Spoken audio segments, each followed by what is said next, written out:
They do make two-stage gas 80% furnaces, which is also more energy efficient, and sometimes that's a better way to go. It'll help save money on your monthly bill, but it'll also help protect the environment a little bit better because now you're not having to use all that fuel at one time. Never fear, All Pro is here. All right. Welcome to the All Pro podcast today. Today we are going to talk about gas systems, heat pumps, dual fuel systems, what they are, and kind of why you would use them and in what applications. We're very excited about today because we get a lot of questions on this, especially when people call in, even identifying if they have a gas or electric system. And then when it comes to replacing those systems or upgrading, what are the options and what should they choose, right? There's a lot of different applications that go. We're going to start with the basic system. We see a lot of it. We're in Indiana. So we do have a more, we don't have a milder winter. We have a harsher winter than the southern states, where we're going to see more gas systems up here because what is the benefit to a gas system? I'll let Dave answer that one.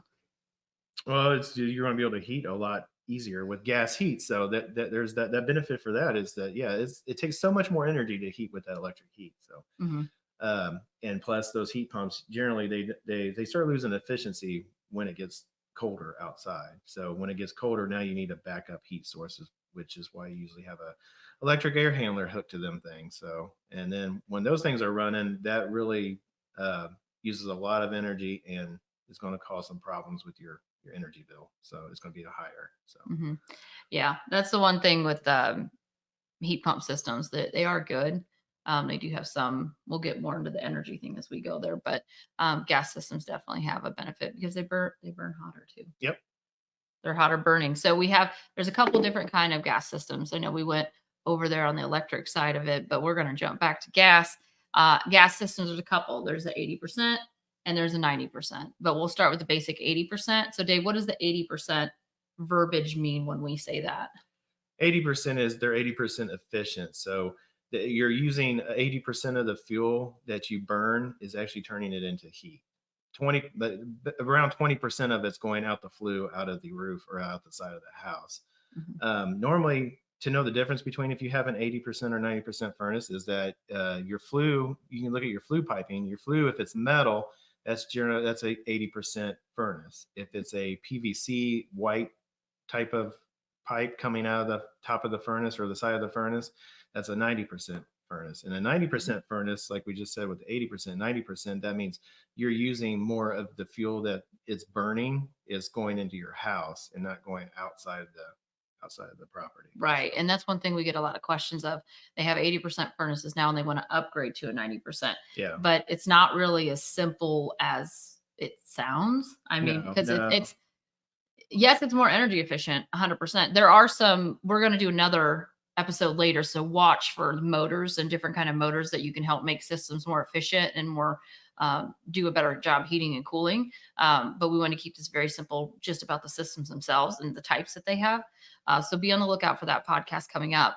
But it's not a simple process to go from 80 to 90. No. I mean, we'd have to switch out that flue, and that flue could go through different areas that you can't necessarily get to. So we might have to reroute flue pipe, like the PVC pipe. We have to take out the metal pipe, put in PVC pipe. So that's all an extra cost. So you got to take that into account if you want to make that upgrade to be more energy efficient.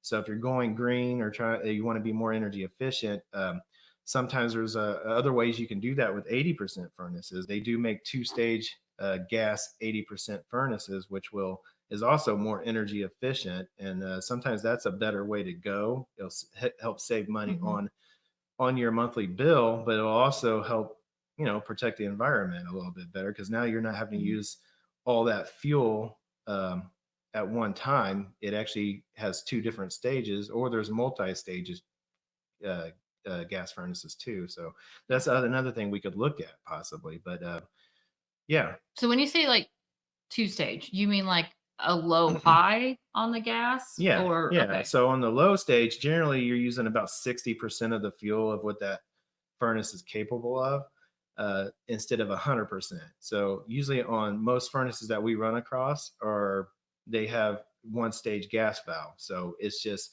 100% of that fuel that you're using at all. You know what I mean? You're using 100% of the fuel. On the 2-stage, generally it starts out about 60%.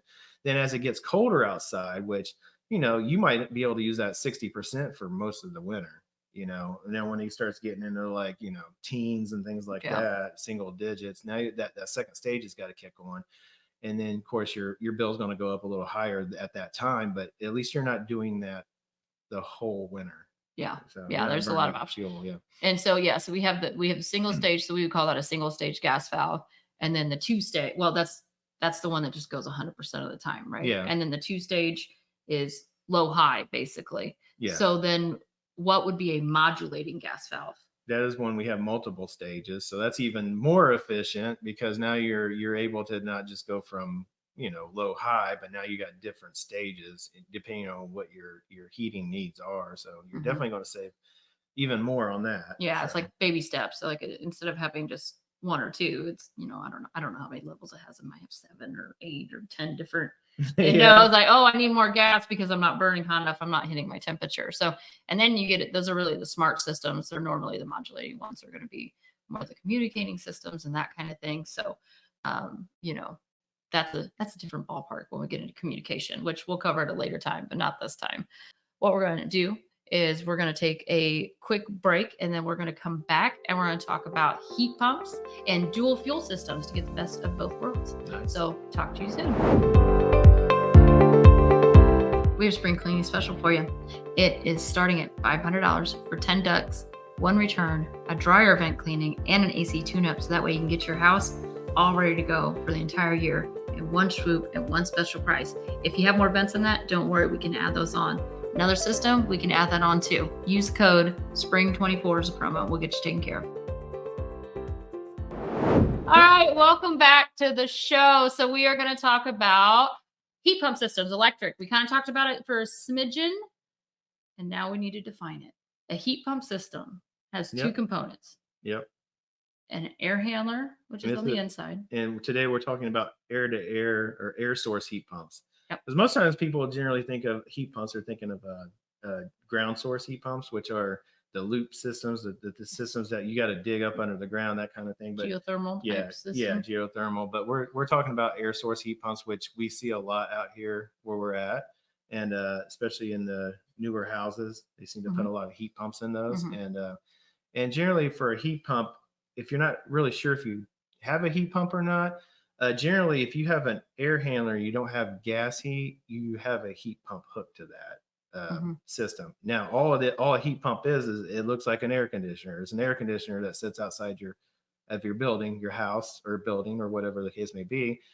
Generally, they're on blocks, so that way when it goes into defrost mode, it's got somewhere to when the ice melts off of it, it's got somewhere to go. So look for those types of things if you're not unsure if you have a heat pump or not.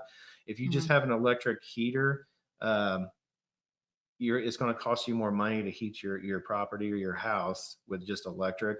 So sometimes you want to add a heat pump to it. And it's actually an easy process usually.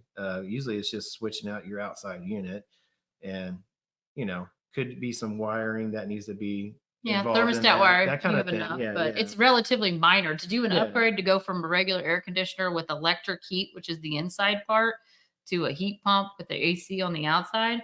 That is a very simple process. It's usually pretty simple, but to switch over from gas to heat pump, that's a different process. That can be.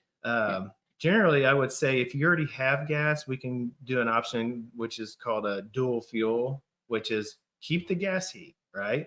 So when it gets really cold outside, we switch it over to gas. But when it's 30s, 40s degrees outside, then you can use that heat pump to heat your house instead of the gas. So you can do the dual fuel, so you get the best of both worlds. But if we're trying to switch over from gas and you're wanting total electric, that can be a little bit of a process, because now you're talking about we're going to have to run extra power to heat with that electric, because it takes a lot more power. So we're having to, there could be some tearing out drywall, possibly. There could be some more invasive things that we would have to do to make that work. Yeah, it's not impossible, but just something to know. Yeah, well, that and going from electric to gas heat, Same kind of thing. So the inside, we're still rerunning power because it doesn't need as much power as the electric heat needed. Yeah. But then you also have to have a gas connection. Yeah. So you have to have a gas connection to the house, and then we have to extend the gas from the gas meter that the gas company puts in all the way to where it the needs to go. furnace is. Yeah. But if you want the best of both worlds, that is the creme de la creme of HVAC, is having a dual fuel system where you have that gas heat with that heat pump outside. You're getting the most energy efficient out of both systems because your gas system's already going to be more efficient when it's hot. Oh yeah. So I'm sorry, what's cold out? When it gets cold out, yeah, when it it's is. hot, It you is turn actually. on your furnace. It takes less energy to heat with gas than it does electric. Yeah, especially in sub cold, like when you get cold. To heat up those coils for electricity, to heat up those coils, it takes a lot of energy. So when it gets really cold outside, it's nice to have the gas heat because your utility bill is going to be a lot cheaper with gas when it gets that cold out. And that's the thing. I think that's the thing that everybody hears: heat pump is cheaper on electric, and it is true. The heat pump itself, when it is a mild winter, is one of the most energy efficient ways to heat. But the problem is when the inside coil kicks on where the electric heat is, because it's literally called your emergency heat. It's called emergency heat. So if you see something pop up on the thermostat that says auxiliary heat or aux, or you switch it over to emergency heat because it's not keeping up, your bill is going to go up significantly. Because they're like little toaster coils, basically. Yeah, it looks they're like little coils that are just heating. Yeah, it takes a lot of energy to make that happen. So, so just keep that in mind when we're trying to heat a house during the wintertime. Yeah. Is that electric, when that electric kicks on, it gets expensive. That's why most of these heat pumps are down south, because it doesn't get that cold. So no, they don't need a very big heat kit either. It's like a little baby 5. We're up here 10, 15, 20s. Like when we need heat, we need heat because we're sub-zero. Yeah. So that is a big difference. And that's why in the South they use them. You're not going to find gas heat down the South, not very often, because they don't need it. The more north you go, you're going to see gas heat. Then you're going to get into oil heat, which we don't see that. Well, around and like I here was at saying, all, so. the gas heat's more gas heat's really more efficient to heat with. It is. It's like I always tell people, I always say, okay, what would you rather be like if you're sitting outside camping? What would you rather have a fire, like an actual fire, or would you have like a little space heater? Which one would you rather have to stay warm outside? Fire all the way, baby. Yes. Fire all the way. So it takes less energy to it puts out more heat. Well, I think that's the thing too, is one thing, if you haven't had electric heat before, I guess this is the living with it. I've had a heat pump system. I've had the fully communicating, modulate, every option you could have heat pump out there. And I've had a basic gas system. So we live with both. But what the thing is, you're going to realize, and even when we service them, gas systems burn hotter. So your environment is going to feel warmer. Heat pump air does a great job. It's going to hit the temperature, but it's not going to feel as warm to you as gas heat because it's not heating as hot as your gas system. So it pulls a lot of the humidity out of the air. It does. It makes things really dry. So, in the summertime, when we're talking about humidity, normally they're like, oh, well, it's 90 degrees outside, but it feels like 100 degrees. It's the same thing. So a heat pump, electric heater type scenario, like it might say 70 degrees on your thermostat, but it's going to feel like 65 degrees, So if you're switching and you're going from a new home to another new home, and you're used to a gas system, and now you're moving to a home with a heat pump, we get a lot of calls where it's like, oh, okay, well, this thing it's not getting hot, It's not getting hot enough. Yeah, or it's not blowing out hot air out of the vents. Well, your body, is 98.6 degrees. Yep. Well, that heat coming out of there might be 100 degrees coming out. And that's for a heat pump, right? Or not even 100 degrees. For a heat pump. So the heat pump, actually, it could be coming out at, say, 95 degrees. But your body temperature is 98.6. Well, that's going to feel cold. Mm-hmm. It's still heating the house because your house is, say it's 68 degrees in the house. Well, if it's blowing out 95 degree air, it's still heating the home. You just stick your hand up there, or you're sitting next to a vent, and it just feels kind of cool. Yeah. And those gas furnaces, they blow out a lot hotter heat. So it just what's like an average temperature? It's over 100. Was it like 110, 120? What is it on average? On a heat pump? No, on a gas system. If you go up to a vent. Normally, usually we're getting around 130, 140 degrees coming out. That's of a big vent. difference. So your body's going to feel that heat pick up. Now with the heat pump, normally you're getting about if the electric heat and everything's coming on and the heat pump's running at the same time, you're getting around probably 110. But during the winter with the heat pump, you're losing BTUs as it gets colder outside. So if it's just a heat pump running, you're probably going to notice that it's running all the time, which is not a bad thing. You really want that heat pump running and not your backup heat running all the time. So when we say that, just because it gets very confusing when we say heat pump, people think the whole system. The heat pump, when we say heat pump, is just the outside part, not the inside. The inside blower is going to run all the time, but the actual heat bank isn't kicking on. If you go to your thermostat, you don't see auxiliary heat. Yeah, you don't see that or popping up emergency all heat. the time. Yep. Yeah. Well, emergency heat would be like if you switched it over. Usually. Over straight to. Yep. Usually it'll say auxiliary heat, and you'll see it come on every once in a while when it goes into like a defrost mode. But yeah, and it will, and that's fine because, and that's a good point that you bring up, the difference of the systems of the heat pump. Because how many times have we gotten calls where people say, "Oh my gosh, there's ice on my outside unit," and they've never had a heat pump before. Yeah. So we have to guide them through that. Yeah. You're gonna see some ice, like it's supposed to create some ice. Well, it's frost. It's frost. It's not ice. Because if you see ice, what it does, it has heat pumps in the wintertime when it gets below a certain degree, it'll start accumulating the humidity from the outside, and then it forms frost lines, and then it's got to go into defrost mode, because if it doesn't go into defrost mode, that's when it turns into ice. Turns into a and popsicle. That's when you're calling us out that you go outside and it looks like a snowman. It really does. Actually, it's look at our website, see us on Facebook at Call All Pro Indy, and there are some pictures of some very frosty heat pumps, and some are impressive to us. But we will go into that can be actually, there's probably going to be a whole segment of just heat pumps and what to look for, when to call us, that types of things, because we do get some interesting calls with those. So that could probably be for another episode. Yeah, let's save it for another episode. And that's why today we just really wanted to go over the generalization of systems. That way, when you're trying to learn what kind of systems there are out there, how they work, the benefits of each one. So as you can see, everything has a benefit to it, right?